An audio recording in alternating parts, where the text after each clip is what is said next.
गुजरात सरकार ने जिस तरह से अल्पसंख्यक धर्मों को टारगेट करते हुए एक यूसीसी लाने की जो शुरुआत की है, इसका माइनॉरिटी कोऑर्डिनेशन कमेटी सख्त विरोध करता है।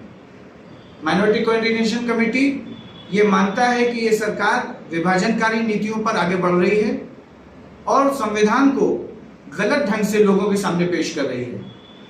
ये यूसीसी कमेटी आर्टिकल 44 का हवाला दे रही है और आर्टिकल 44 को जब आप पढ़ते हैं तब उसमें वो बताता है कि ये पूरे देश के लिए प्रयास किया जाएगा।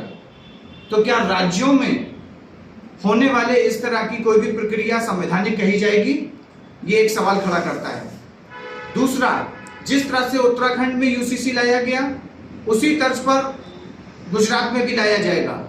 तो ये यूसीसी नहीं है, क्योंकि उत्तराखंड में उन्होंने जनजाति समूहों को इससे बाहर किया। गुजरात में जनजाति समूहों की आबादी 15% से कहीं ज्यादा है। तो जिस राज्य के 15% लोग किसी एक कानून में शामिल ना हो तो क्या वो यूसीसी कहलाएगा? हमको लगता है कि ये कानून सिर्फ और सिर्फ अल्पसंख्यक धर्मों को परेशान करने के लिए, उनके मूलभूत अधिकार, उनके धर्म का, उनकी रूढ़िगत पीढ़ियों का पालन करने से रोकने के लिए यह कानून लाया जा रहा है। यह कानून शादी, डिवोर्स और वारिसाई में हस्तक्षेप करेगा। हम सब जानते हैं मुसलमानों के लिए कुरान सबसे आला दर्जे का डॉक्यूमेंट है, जिसके एक एक हर्फ को मानना किसी भी एक मुसलमान का फर्ज है। और उसके सूरह निसा जिसमें शादी और इससे जुड़े हुए तमाम बातें हैं, उसको यह कानून प्रभावित करेगा। यह कानून हिंदू धर्म के उस रिचुअल को मानने की बात कर रहा है कि आप एक से ज्यादा शादी नहीं कर सकते। उत्तराखंड के कानून में लिखा है कि आप 1 साल से पहले डिवोर्स नहीं ले सकते, जबकि इस्लाम में ऐसा नहीं है। इस्लाम में शादी एक कॉन्ट्रैक्ट है और कोई भी आदमी, औरत या मर्द, वो जब चाहे इस कॉन्ट्रैक्ट से अलग हो सकता है। तो आप जानबूझकर औरतों का हक छीनने के लिए, एक अगर कोई पुरुष किसी औरत को परेशान कर रहा है तो क्या 1 साल तक उस औरत को उस परेशानी में ढकेले रखा जाएगा? इस्लाम इसकी छूट देता था। और यह कानून औरतों को और परेशानी में ढकेलने के लिए एक प्रोविजन ला रहा है। इसमें लिव इन रिलेशनशिप की बात, जब सुप्रीम कोर्ट बहुत पहले से कह चुका है कि 2 बालिगों के बीच में कोई भी संबंध जायज है, उनसे पैदा होने वाले बच्चे जायज हैं, उनको उनके प्रॉपर्टी में मिलने वाला हिस्सा का तय है, तो यह कानून नया क्या करेगा? हमारे यहाँ पर मैरिजेस रजिस्ट्रेशन एक्ट 2006 है, तो ये यूसीसी नया मैरिज रजिस्ट्रेशन कैसे करेगा? पहले हम रजिस्ट्रार के पास जाएंगे, उसके बाद यूसीसी में रजिस्टर कराएंगे। तो आप प्रोसेस को और लंबा कर रहे हैं और खर्चीला बना रहे हैं, और ऐसे जगहों पर जहां पर लोग कम पढ़े लिखे हों, वहां पर वो लोग दंड के शिकार होंगे और उन लोगों को जेल तक की नौबत आएगी। इसी तरह से डिवोर्स को की डिक्री कोर्ट से लें और कोर्ट से लेने के बाद हम फिर से यूसीसी पर रजिस्टर कराएं। तो कुल मिला के लोगों को परेशान करना, प्रोसेस को लंबा करना, प्रोसेस को महंगा करना, इस तरह की कवायद का एक मेन मकसद है। दूसरा कि एक बड़ी आबादी को इससे बाहर रखना, ये एक साजिश है और ये समाज के बीच में विभाजन की एक और दीवार करने का एक प्रयास है। इसलिए माइनॉरिटी कोऑर्डिनेशन कमेटी पूरे गुजरात में एक अभियान के तौर पर आज हम लोग शुरू कर रहे हैं कि एक QR स्कैन कोड हमारे पीछे बैनर पर है। इस QR को आप स्कैन करें। एक मेल ड्राफ्ट है जिसकी कॉपी अभी हम आपको देंगे। इस मेल को ये जैसे ही QR आप स्कैन करेंगे, आपका मेल सीधे मेल बॉक्स पर ले जाएगा और आप अपना नाम लिखकर इसको सेंड बटन दबा देंगे, वहां चला जाएगा। और इस अभियान को जन जन तक पहुंचाने के लिए हमने एक मिस्ड कॉल के लिए नंबर दिया है 9409185104।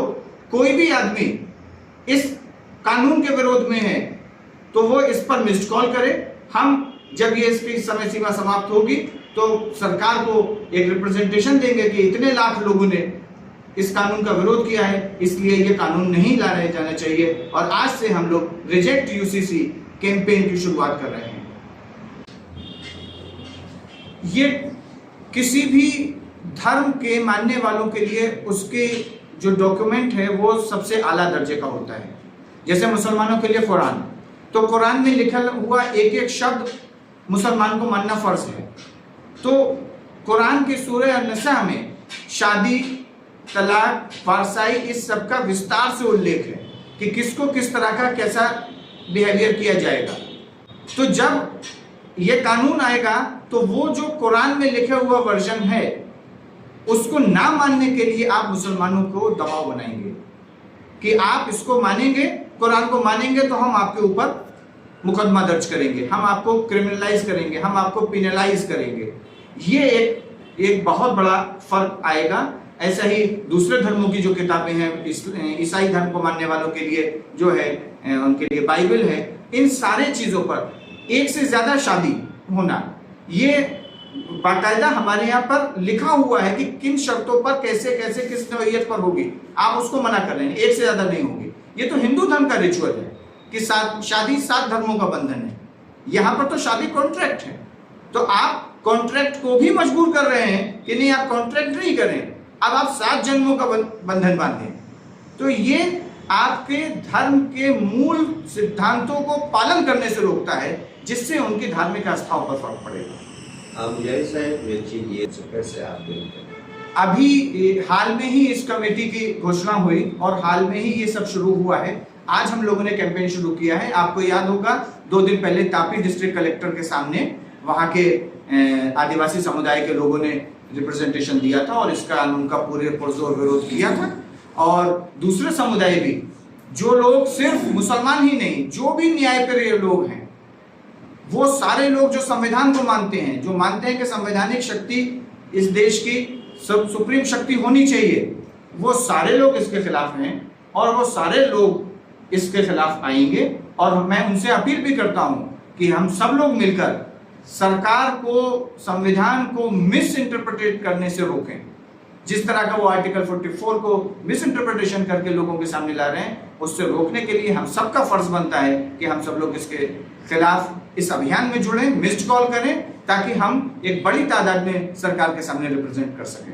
आगे की क्या रणनीति होगी? ये जब तक कमेटी का टाइम है, हम लोग लगातार इसको मिस्ड कॉल और QR स्कैन करके चिट्ठियां भेजेंगे। हमारा टारगेट है कि जल्दी से जल्दी 1 लाख आवेदन पत्र यूसीसी कमेटी के सामने जाएं और इसको और ज्यादा तादाद में हम लोग भेजने की कोशिश करेंगे। इसके पहले भी आप लोग इस तरीके से आयोजन कर चुके हैं, उसमें कितनी कामयाबी मिली थी और इसमें कितनी मिलने की संभावना? हम लोगों ने 2017 में सरकार को माइनॉरिटी राइट्स के लिए 1 लाख से ज्यादा रिटर्न रिप्रेजेंटेशन दिए थे। वो बहुत बड़े पैमाने पर था, वो हर आदमी ने एक अलग इंडिविजुअल रिप्रेजेंटेशन दिया था। तब हम लोगों ने उसको 1 लाख से ज्यादा इंडिविजुअल रिप्रेजेंटेशन कराए थे। ये डिजिटल फॉर्म है, दौर बदल रहा है और हमको उम्मीद है कि लाखों की तादाद में लोग इस अभियान से जुड़ेंगे। गुजरात हित रक्षक समिति के साथ मिलकर काम किया जाएगा या फिर आपकी तंजीम जो है अलग अलग काम करेगी? सारे लोग एक साथ हैं, सारे लोग मिलकर काम कर रहे हैं। सबके तरीके, ये डिजिटल मीडियम है लोगों तक पहुंचने का, ताकि गांव के आखिरी आदमी तक ये बात पहुंच पाए और वो कम से कम मिस्ड कॉल, इसीलिए उसका पैसा भी नहीं खर्च होगा, मिस्ड कॉल करके भी वो इस अभियान में अपना भूमिका निभा सकता है।